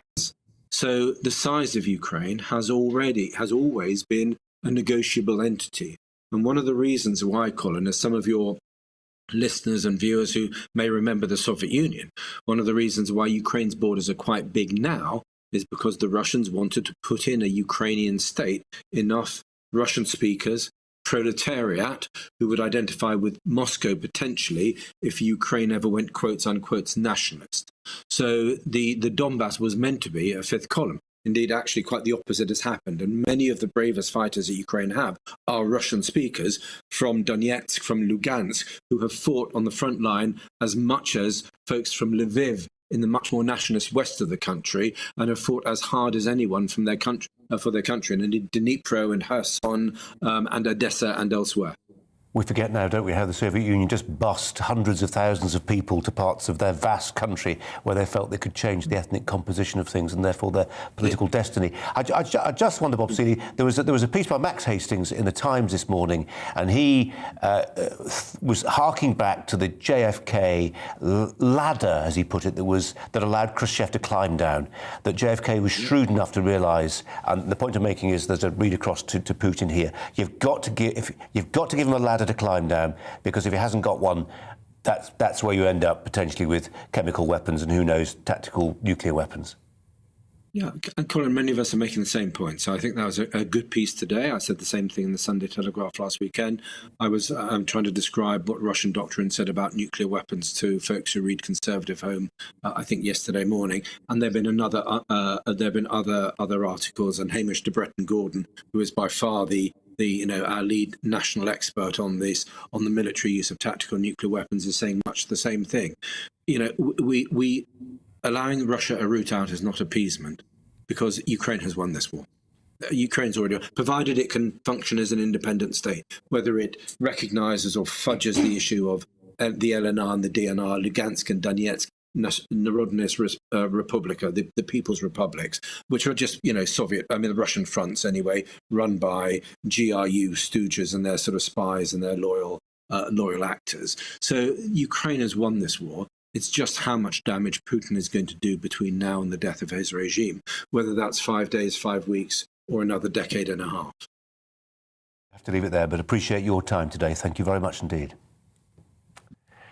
Coming up, has this Conservative government now admitted NHS spending is out of control? Yesterday, the Health Secretary, Sajid Javid, said the NHS was on an, quote, unsustainable financial trajectory and urged people to take responsibility for their own health. We'll be speaking to Richard Tice. But first, the latest news headlines.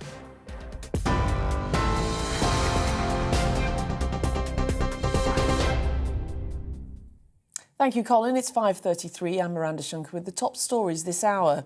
Officials in the Ukrainian city of Mariupol say Russia is continuing its attacks, making it impossible for trapped civilians to leave. Yesterday, an airstrike on a maternity hospital in the city left 3 people dead, including a child, and at least 17 wounded. A spokesperson for the Ukrainian president says Russia has changed its tactics and is now targeting civilians. The Home Secretary says Ukrainian refugees with passports can now apply online to come to the UK. It's after the Ukrainian ambassador called on Britain to ditch the bureaucratic red tape. Priti Patel says security checks will still take place, but biometric data can be gathered once refugees reach the UK. Sports Minister Nadine Dorries says Chelsea owner Roman Abramovich must not benefit if the football club is sold. The Russian billionaire has been added to the UK sanctions list for his links to Vladimir Putin. The government issued a special licence to Chelsea Football Club so it can continue to play its fixtures and fulfil its obligations for the rest of the season. US Vice President Kamala Harris has announced America will give another $50 million to Ukraine for humanitarian aid. Speaking alongside the Polish president in Warsaw, she said America is prepared to defend every inch of NATO territory. And in other news, a survey by Compare the Market suggests that a third of families are struggling to pay their household bills. That as the average price of petrol nears a record £1.60 a litre.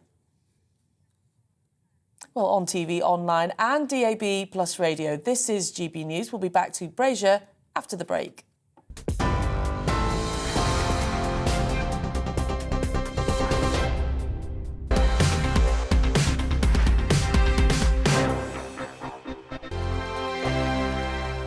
GB News is the UK's home of discussion and debate. From all perspectives. To stay up to date on the latest stories, Make sure that you subscribe to the GB News channel. Right here on YouTube. You can watch us live 24/7 across the whole world. You can also check out exclusive content and catch up on previous episodes of your favourite shows. Every day, we ask the questions that you'd ask, so why not add your voice to the conversation in the comments section? Don't forget to subscribe. We are GB News, Britain's news channel. Every night at 11 on GB News, we bring you the next day's stories the day before. It's basically like time travel. If it's a big story, we'll cover it, guaranteed. But we'll also have some fun along the way. Big opinions, big laughs. Sometimes big hair. This is Headliners, the paper review show that won't send you to sleep like the others will. 11 p.m, 7 nights a week. Join us.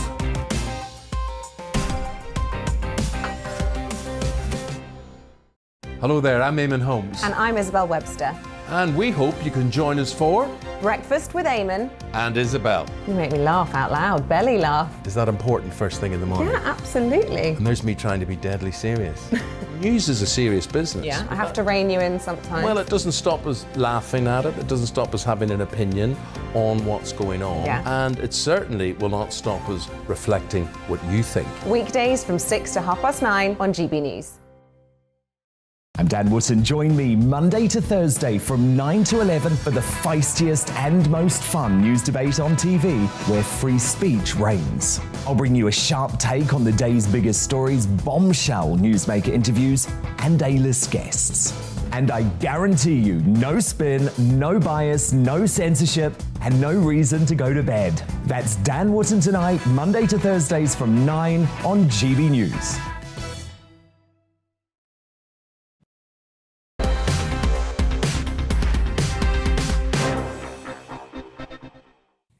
Coming up to 22 minutes to the hour of 6. Welcome back. You're with Colin Brazier on GB News, on TV, online and on digital radio. We must all take ownership of our family's health if we protect the National Health Service. So said Sajid Javid, the Health Secretary, warned that 40% of his department's spending was on preventable illness and urged people, as you would, I suppose, to live healthier lives. The NHS is on, quote, an unsustainable financial trajectory, he said, pointing out its spending is now the size of the entire Greek economy. Is this government serious about cutting back the size of the state after 2 years of unprecedented growth and, it has to be said, at times mainly necessary spending? We're joined by Richard Tice, the leader.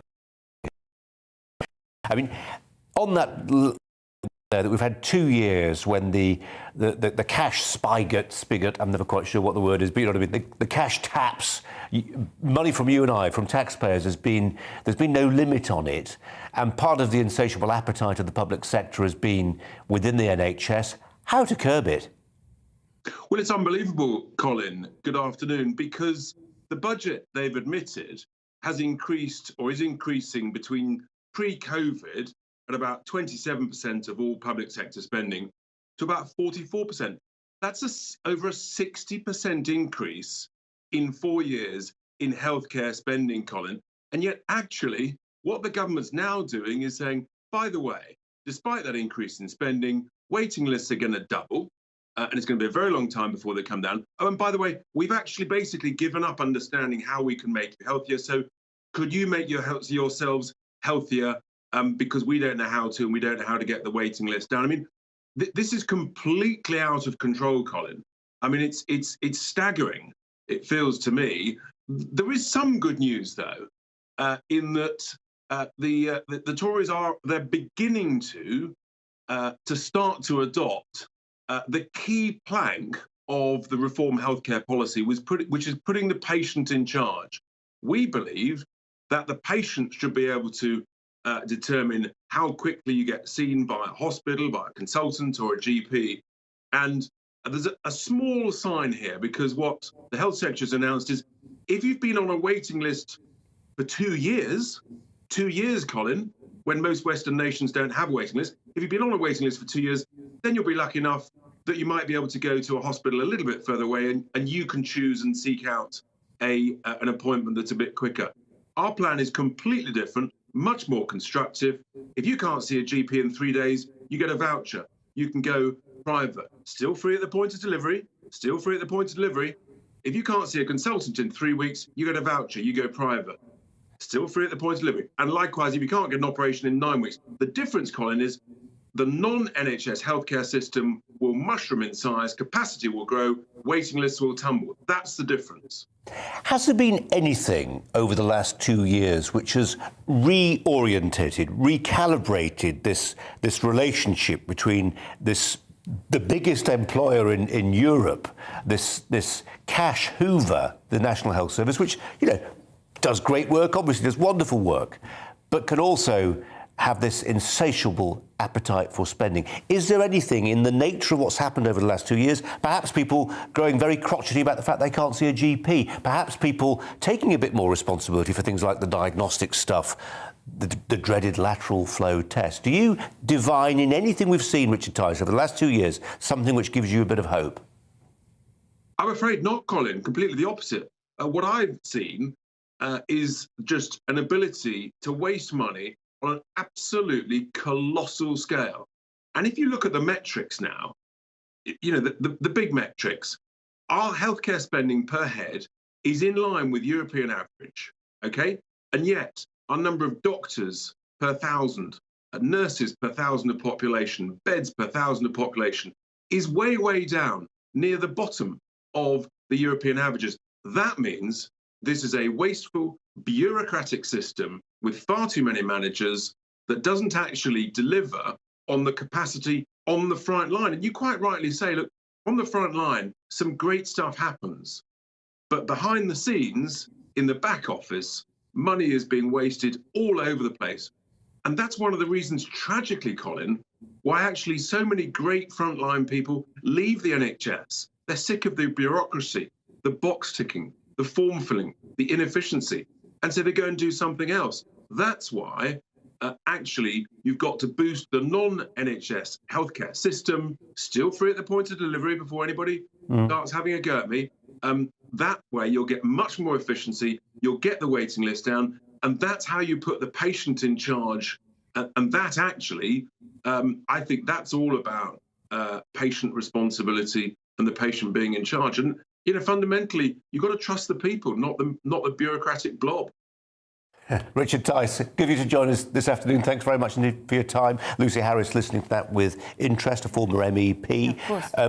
Part of the problem that Richard Tice has got is that when you talk about the private provision of health services, people immediately invoke the American health system and they think that's thoroughly bad. But there are lots of other examples outside of the UK and the US, which provide alternative models. Yeah, there's lots of different models. Italy, for example, has a really great model, which is like a traffic light system. When you arrive at A&E or you go to the doctor, it's a red light if it's a serious issue. It's an amber light if it's an issue that needs to be dealt with, but not now. And it's a green light if it's something that can wait, like a cold or something like that. And at what point do you put your hand into your own pocket? I mean, that's yes, exactly. Yes, you would pay accordingly. Okay. You wouldn't pay anything for something incredibly serious. But if it was something quite flippant, you know, like a cold, then you would probably get quite the bill. So that's a good way of doing it. Well, it's another way of doing it. It's another way of doing it, but simultaneously there is that issue that Richard quite rightly highlighted, which is that middle management, paper pusher culture and mentality that I think has to be stamped out of the NHS for us to make that process a little bit more streamlined. So I would like to see that happen. OK.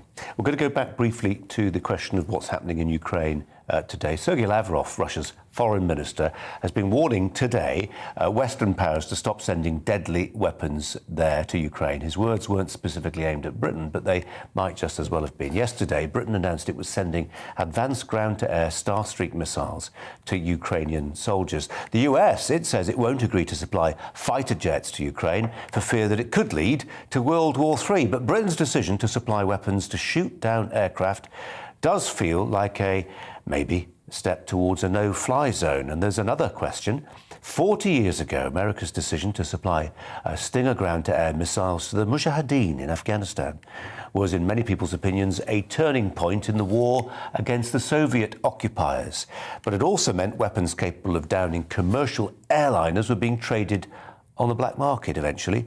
Might weapons we supply to Ukraine stay in Ukraine? Well, questions are plenty. I can put some of them to Mesa Gifford, a brave British volunteer who left a job in finance to fight against ISIS in Syria. Many of you will have seen him give interviews about that experience over the years. We've talked before, I know, Mesa, and it's one of those stories I find very humbling. But you're here today to talk to us, not necessarily about the urge that we've been reporting on it, that some serving British service personnel feel in their bones they've got to be involved in this war, but on this question about us, UK, supplying, I know we call them defensive weapons. That feels like some dancing on a pin. They still kill people, don't they? Sure, but it's exactly what the Ukrainian people need at the moment. Let's not forget who the aggressors are and who the victims are. Putin, a tyrant, a man who's rolled back any semblance of democracy in Russia. He's passed the most barbaric laws, including LGBTQ laws that have repressed minorities in Russia. And he's attacked a sovereign state, a state that wishes to join the European Union, that wishes to join NATO, and is a close ally of Britain. So I think at this time of need for the Ukrainian people, just like America and others supported us in the fight against Nazi Germany, we should be doing exactly the same now. It's our responsibility. You're one of the few people, I mean, literally there's a handful of people I can think of where my next question becomes impossible. And it's this idea that actually it's one thing for armchair generals to say, keep fighting Ukraine, keep dying for your cause, but they're not actually doing the fighting and dying themselves. They're expecting other people to do it. But you'd rather break that mould because you went and you did it. But there does come a point, doesn't there? I talked about the Russian foreign minister there. There does come a point where actually neither side's really moving forward on the battlefield. All that's happening is the body bags keep increasing in numbers. it feels to me sometimes that there's a Western determination that Ukraine should fight on. Where's the peace plan in this? Well, the onus is on Putin to roll back and to stop the campaign. There is negotiations ongoing. Right, okay. But at the end of the day, let's not forget, he's the one who attacked Ukraine. It's actually Britain's intervention, providing them with anti-tank missiles and everything else, that's given them a fighting chance. And also, to achieve what? Their bravery. A fighting chance to achieve what? A stalemate. Because already they would have failed. They would have been rolled over by Putin and would be having a very different conversation now. But how long does that stalemate go on for? Because all the time the body count is increasing, isn't it? And that's down to Putin. I really do think that Putin is the man who needs to say to himself, right, Ukraine quite clearly does not want to be in the Russian orbit. These are people who are defending their homeland, their people. And Britain and the West is united in a way that we've not seen in a very, very long time. I've been so frustrated over the years about the lack of action in the West. There's been a lot of spineless politicians doing very little about ISIS and other groups in the world. And it's about time that we did unite and to fight back against Russia, China and other groups. Mesa, just on those, I don't know if you saw it, and apologies to our radio listeners, we were just showing some pictures of the Star Streak missile made in Belfast, on its way into the hands of Ukrainian soldiers. If you're a belligerent Russian and you're seeing these weapons and we're talking about them being defensive weapons, you think, well, not if you're flying a MiG, they're not. You're going to blame Britain. Well, perhaps. Let's not forget that supplying the weapons, the tools to do the job, as Winston Churchill said to the Americans, give us the tools, we'll do the job against Nazi Germany. The Ukrainians are a sovereign state. They are in control of their own country. This is their armed forces. Britain is a close ally, and we're providing them the means to fight back against the invader. I don't agree that we should introduce a no-fly zone, for example. I think that's too late for that. I think we should have actually perhaps done one early in the conflict, or before the conflict started, I should really say. So I think we're playing catch-up now. And I think we could have done things a little bit better. But I think supporting the Ukrainians, supplying them with weapons, is the right thing to do. Mesa Gifford, good of you to come in. Thanks very much indeed.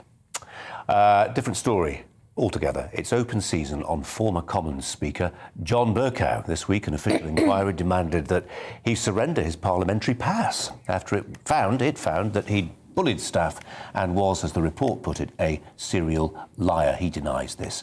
Well, the Labour Party suspended his membership, at least temporarily, and now 2 universities where he holds honorary positions face calls for him to lose them. But John Bercow, who was the first speaker in modern times not to be given a peerage after accusations of bias over Brexit, does have some supporters. One of Britain's most controversial commentators, Peter Hitchens, has defended John Bercow. He made his comments as the guest on this week's Brazier podcast, which will be available on YouTube later this week.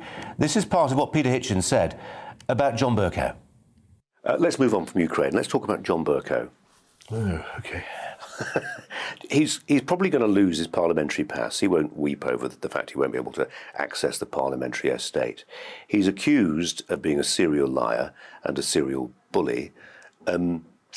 He says he was a reformer, and sometimes to get things done, if you're dealing with a monolithic institution, you need to shout at people.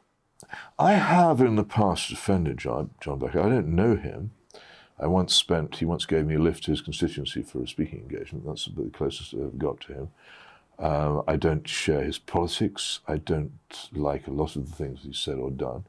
I did think that as Speaker, he did a very good job in making Parliament a much more effective body for holding the government to account. Debates were held at a time when they needed to be held. Ministers were summoned to answer for things, and I have always praised him for that, and I don't withdraw from any of that. I haven't read the report on which he's now been condemned. I know that he says that it's a kangaroo court. Without having read it, I'm going to make no presumptions on it. But I will stick to what I said, that unlikable as I find him, politically unpalatable as I find him, I think that in many ways he was a good speaker. And I'm slightly puzzled as to why so much opprobrium has been poured on his head. But I think I would be wrong to make any further comment on this thing until I've actually read the report on which this is based, because I simply don't feel you could otherwise, and also heard his detailed rebuttal of it. But I do try very much to avoid the presumption of guilt. I think it's disastrous in public life, and we do it far too often these days. I think you should know, you should hear both sides. on all occasions before even attempting to reach a conclusion. And if you can't reach a conclusion, then you should hold your counsel. People were making a conclusion on the basis of what they felt in their bones. He was a panjandrum, a pompous figure. He's not likeable. He's not likeable. Of course, he's not likeable. But would you want a likeable speaker? I mean, it's a good question. Was it a good thing? Question. Was it a good thing to have Selwyn Lloyd as speaker after he'd been part of a government which had lied about Suez? Well, it was a fascinating conversation that I had with Peter Hitchens, probably on YouTube by tomorrow. Do look out for that. It's really interesting. As I hope you're about to find interesting the thoughts of my GB News colleague and much else besides, Nigel Farage, whose tussles with John Bercow over the years are the stuff of legend. Has he got his comeuppance? Yes. Big time. Big time. I, of course, nearly died in my attempt to stand against him for Parliament, having a plane crash in his constituency, but that's not the reason. He wasn't involved? No, I don't blame him. There's no conspiracy theory, I promise you. I think he demeaned the position of Speaker. You know, for 800 years, the Speaker was traditionally dragged reluctantly out of the crowd. You know, it's your turn. It's Buggin's turn to do your bit and put something back. No. This man schemed and plotted. And that's what politicians do, Nigel. Well, yes, John Bercow certainly did, because he went from being sort of almost far right in 1997 to this big liberal conversion. And whether he believed it or whether it was his means of becoming Speaker, I don't know. What I do know is that for 800 years, the Speaker has been fiercely neutral, even during the English Civil War. You know, the Speaker was neutral. This man utterly politicised the role, and especially over Brexit. Now, by the time the agonies in Parliament were happening, everybody knew that he was facing actually quite serious charges. When we say bullying, we don't mean one or two nasty comments, which we're all capable of making, but we apologise and we move on. He's not here to answer these specific allegations. Well, there's a parliamentary report. So forget what I think. There's a parliamentary report that called him a serial bully and a serial liar. Extraordinarily, in the interviews, he actually mimicked one of his accusers no fewer than 20 times, which shows you the absolute disdain that he had. And it's 3 members of staff involved, not just one. As Pete Hitchens says there, yes, he was smug. Yes, he was sanctimonious. But lots of MPs are. What was different, it seems to me, as somebody on the Brexit side of the argument, was to see Remainers turn a blind eye to what he was saying because it suited their political purposes. This was a Speaker who wasn't neutral. He broke that 800-year rule. He was openly political in the way that he behaved and what he did.